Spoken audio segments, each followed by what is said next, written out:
গুরুত্বপূর্ণ ব্যক্তিরা উপস্থিত আছেন।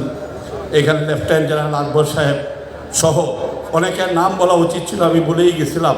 আর এই সময়ের তারাই এই যে জুটে তিনটায় 21 তারিখ যে মহাসমাবেশ হবে, এইখানে আমাদের ইশতেহার ঘোষণা করব।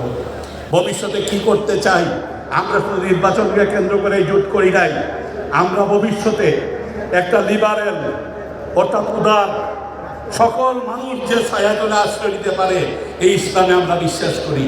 আমরা বিশ্বাস করি নবী মুহাম্মদ সাল্লাল্লাহু আলাইহি ওয়াসাল্লাম শুধু মুসলমানদের নবী নয়, ওমা আরসালনাকা ইল্লা রাহমাতাল লিল আলামিন, তিনি সমস্ত বিশ্ব জগৎ সমূহের জন্য রহমত।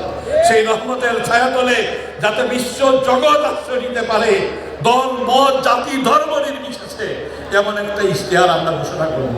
আমরা লুটপাটের বিরুদ্ধে কথা বলবো।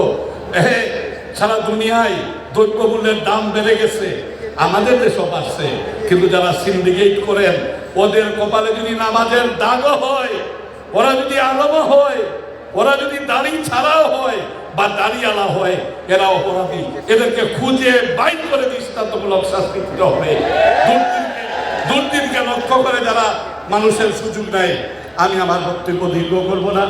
আল্লাহ আজকের এই সমাবেশকে কবুল করুন, আমাদের সকলকে সুস্থ রাখুন।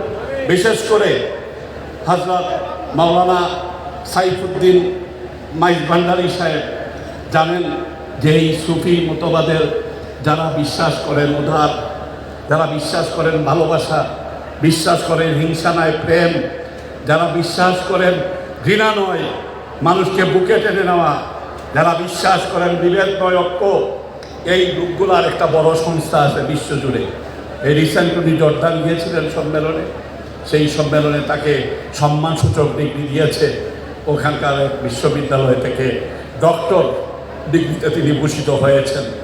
আমি আজকে সমস্ত দেশবাসীর পক্ষ থেকে তাকে অভিনন্দন জানাই। যে মেহমানরা এখানে এসেছেন সকলের প্রতি আমাদের আন্তরিক কৃতজ্ঞতা থাকলো। এবং ইনশাআল্লাহ আপনারা যারা আগে একজন বক্তা বলেছিলেন যে 21 অক্টোবর বাইতুল মোকাররমে আপনারা যাবেন, আপনারা হযরতের ভক্তবৃন্দ যারা আছেন, আমি খেয়াল করেছি হাত তুলেছেন অর্ধেকের মতো লোক।